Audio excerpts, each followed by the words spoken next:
Man, just what a fun game to watch on a Sunday afternoon. Just an incredibly fun game. Yeah, it got stressful there in that the fourth quarter. It definitely was, but I was confident in this team's ability to close out the game when you have Tyrese Maxey, Joel Embiid, and James Harden on the floor. James Harden in his second game as a Sixer, triple-double. Are you kidding me? Against the New York Knicks? Hey, they battled. They definitely did. But hey, the Sixers managed to come out on top in the end. They closed it out in that fourth quarter after it got very stressful. And still, just a very entertaining game. And man, I cannot wait for Wednesday, James Harden's first home game in a Sixers uniform. And I'm going to be there in attendance. I can't wait to hear the Wells Fargo Center, just the electric crowd cheering for James Harden, just being in that atmosphere. It's going to be so fun. And I cannot wait for that one single bit. But hey, we got a Sixers game to talk about today, so before we get into all of that, what is going on, everyone? Welcome back to TTP Sports, and if you are new to the channel, the most important thing you can do is hit that subscribe button. I will greatly appreciate that. So if you're looking for all the latest Philadelphia sports news, recaps, and events, this is the place to be at, depending on the outcome, great or miserable, depending on that outcome. Also, if you're a current viewer of the channel, I'm grateful for you being here that long and looking to continue that down the road. And if you're looking for any tickets to upcoming sporting events, concerts, whatever you can think of, use the code TTPSPORTS for $20 off your first purchase at SeatGeek today. So like I was just talking about, James Harden's first home game as a Sixer on Wednesday, definitely utilize that code. Get yourself some Sixers home game. It doesn't even have to be this Wednesday. Just get yourself some Sixers tickets. Definitely. Can't miss James Harden and Joel Embiid. Also, you got NHL games if you want to go to those. Baseball whenever that comes back. Football when that comes back. Definitely can't pass up a free $20. You can use that to get some beer and food at the arena. And seriously, just use that code TTP Sports for $20 off your first purchase at SeatGeek. You cannot get any more good with that. So, getting into the business today. The Sixers beat the New York Knicks at Madison Square Garden, 125-109. And, man, just what a game by James Harden. Just simply beautiful. Tyrese Maxey was electric throughout the entire game today. And Joel Embiid just constantly going to the free-throw line because teams can't defend him. And people will continue to complain that he goes to the free-throw line too much. He gets too many fouls called on him, or against him, actually. And seriously, you're going to keep complaining? I welcome the complaints because you know why? You can't guard Joel Embiid. And if you're going to keep complaining, just stop fouling him. Stop fouling the man. You can't guard him. He's going to get his due. He's going to go to the line. End of story. Joel Embiid's just a beast. No one can guard him. Finishes with 37 points on the night, just a simple 37 points, 23 of those coming from the free-throw line. Might I add, he was 23 of 27 with 9 rebounds and 3 assists. He went 0 for 4 from 3 and in total 7 of 18 from the field. Still, electric by Joel Embiid, just completely great. Even though there were some instances where his jumpers were a little bit off, but still, you're coming out of the All-Star break. You're still maybe getting that rust, but he's still going to the free-throw line. He's still being dominant down in the paint, and he is getting his due. He's going to the charity stripe, and it's simply just a joy to watch everyone else complain about it. It is really great. And James Harden, triple-double, 29 points, 10 rebounds, 16 assists. He also had 5 steals as well. And also, I think there was a stat there today that I think he was the first Sixer to have, 20-plus points, I think 10-plus rebounds, 5 steals, and 5-plus assists maybe? Or it was 10-plus assists, 5 steals, and 5 rebounds. It was something around that type of stat, but he was the first Sixer to do it. I was like, wow, that's something that I did not know, and you learn something new every day. But still, James Harden, perfect from the free-throw line, 10 out of 10, 3 of 7 from 3, and during that the fourth quarter where he just hit that, deep 3 when the Knicks were pulling into the game, and it was basically just a back and forth contest right there. James Harden being on the court with a little bit of the bench rotation, he was stepping up mightily, and it was a joy to see. He was also 8 of 14 from the field. Tyrese Maxey just continues to show how electric he can be, and just looking like all the pressure taken off with him, not having to be the primary ball handler. And man, dude, that fourth quarter, hitting that 3 in the mid, my goodness, electric. Just simply, like, I am speechless. I am speechless watching that Tyrese Maxey play. Hitting that three, contested, and just basically pulling the game away for the Sixers. It was just simply amazing. And a little bit of the give and go game from, Matisse Thybulle. Matisse Thybulle was great defensively, getting a lot of steals in this game, and he also chipped in a little bit in that second half, a couple of lob passes from James Harden as well. But going back to Tyrese Maxey, 3 of 5 from 3, 2 of 3 from the free throw line, and 8 of 14 from the field as well. He also put in 7 rebounds and 3 assists and 2 steals. The Sixers were getting a lot of steals in this game, which was very nice to see. I think 13 in total that they had. Matisse Thybulle with 3 steals, James Harden with 5 steals, Tyrese Maxey with 2, Joel Embiid with 1.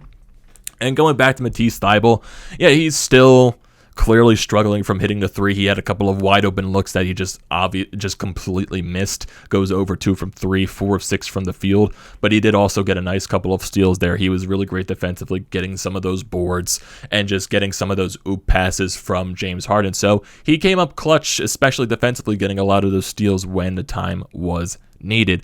And going to Tobias Harris, It was a struggle. It was not pretty. I know his stat line's a little skewed because he got into a little bit of a run at the end of the game. He finished with 12 points, 5 rebounds, 2 assists, 2 of 5 from 3, 4 of 4 from the free throw line, and 3 of 9 from the field. Very early on, it just was not pretty from Tobias. He had a couple of steals recorded in there as well, getting some turnovers too, but it just wasn't pretty. He was not hitting anything. He just couldn't get things to fall. When he would go up to the basket, he would completely miss the layup, or he would get blocked and the foul would not be called.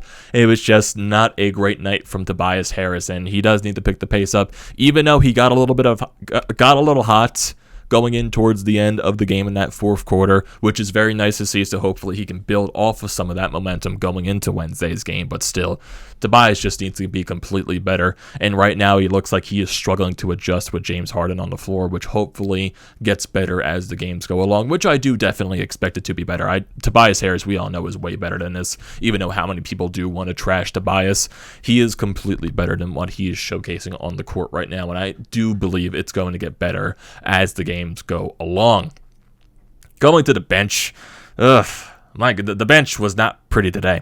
Furkan Korkmaz, 14 minutes, 0 points. Not pretty. Not pretty at all from Furkan, and honestly, that's to be expected. Man had a couple of wide open, especially that one wide open look that he literally was staring at the basket for like 5 minutes, and he took it and he hit it off the rim. It was like, dude, you're wide the fuck open, and you can't find a way to hit that shot. You can't find a way to drain it. Like, seriously, Tyrese Maxey, we're comparing 2 different players right here. Tyrese Maxey, 20 times better, 100 times better than Furkan Korkmaz, but Tyrese Maxey, I believe it was the first or the second quarter, I don't know how this man got so wide open from the pass from James Harden, but the dude just drained it. And you get Furkan right here just getting that wide open look, and then it brick. Seriously, Furkan, you gotta be better, man. You do. And it's definitely going to be a question once you come towards playoff time with the playoff rotations. Is Furkan going to be a part of that? But who knows with Doc Rivers and all that stuff. Who knows what his bench rotations are going to be for the playoffs and how he's going to utilize the starters and the bench combined. It's going to be definitely a questionable decision here, and there's going to be a lot of things that is probably not going to happen that we should expect. But that's still a little bit of a long way down the road. So still, Furkan, not the best. Well, honestly, not the best. He sucked. I think that's the bottom line right there. Shake Milton, in his 7 minutes, got 4 points there, 2 of 3 from the field, 0 of 1 from 3. Got Niang, he got 6 points on the night in 18 minutes. He hit both of those shots were 3-point attempts, 2 of 5 from 3, which made him 2 of 5 from the field. Danny Green only got 2 points in 15 minutes, so not really a good night from Danny. Paul Millsap, 6 points in 12 minutes of play. So basically, if you're looking at this once again, the big three were the gigantic mix of points in this game for the Sixers. And going to the free throw line a lot, the Sixers were 39 out of 44 in total from the free throw line, and majority of that was from Joel Embiid and James Harden. They were 88.6% from the field, from the free throw line, not the field. And from three, there definitely was a struggle. It wasn't as consistent as it was a couple of days ago, so which was to be expected. Against the Minnesota Timberwolves, they were just hitting threes left and right. I wasn't expecting it to be that consistent today like it was, or just that crazy. They went 10 of 33 from beyond the arc, 30.3%, and they were 48.7% from the field. And like I said, it was, a little close for comfort. They were letting the Knicks especially get a lot of momentum in that third quarter, especially when the bench rotation was out there. And the defense, the Sixers were definitely struggling to get those rebounds. It looked like the Knicks were just a little bit too, really just aggressive. And for some reason, the Sixers just could not handle it. You get Barrett with 24 points, Fournier with 24 points, Randall with 16 points. You get quickly off the bench with 21 points, 3 of 7 from 3. And then in the Knicks, they were hitting a lot of threes early, even though they did also finish 11 from 33 from the 3. So basically just one more 3 better than the Sixers. But the Nets, in that stretch of the third to the fourth quarter, it just felt like the Sixers were, not the best defensively, especially when you don't have Joel Embiid out there, where you're trying to mix some of the starters into the bench when you had James Harden, Tobias out there with Furkan, Niang, and all that other stuff, and then you eventually subbed in the rest of the starters. It just wasn't a pretty look, but I'm not going to harp on it too much because you did end up closing it out in that fourth quarter especially, and the Knicks were just... The Knicks in that fourth quarter just completely struggled to hit their shots. It basically just was a resemblance of what the Timberwolves did a couple of days ago as well. In that second half, they really struggled to hit their shots in that fourth quarter, which helped the Sixers mightily. The Sixers outscored them 34-20 in that fourth quarter, basically after that surge at the end of the third. So, hey, it was a very nice... basically a win from the Sixers, and that's basically all you can ask for with the way they closed out that game. It's really fun. Just really, really fun watching James Harden and Joel Embiid and Tyrese Maxey go at it. It is so electric to watch. And like I said, I cannot wait. I cannot wait for that game on Wednesday, rematch against the Knicks. Just to see that Wells Fargo Center crowd become so electric, hearing, just James Harden's name being called on from the PA announcer. My goodness, it's just completely unbelievable. I just can't wait for it. I really can't. Man, we really have James Harden on the Sixers. It's fun to watch. It's really fun to watch. And I want to hear your thoughts on this as well. So, what are your thoughts on this game? James Harden's performance, Joel Embiid's, Tyrese Maxey's, all your thoughts on going to the free throw line if you have any complaints about that. I would love to hear those opinions and thoughts down in the comment section below, so don't forget to leave those down there. Don't forget to drop a like on this video. Don't forget to check out the panel lines, which I'm a part of. Their links are down in the description below. Also, don't forget to check out the links to BrodesMedia, the Flyer Pod merch website, and also Flyers Nitty Gritty. All that good stuff is down in the description below. Don't forget to check those out. Like I said at the beginning of the video, the most important thing you can do is hit that sub button and also use the code TTPSPORTS for $20 off your first purchase at SeatGeek, and I will see you next time.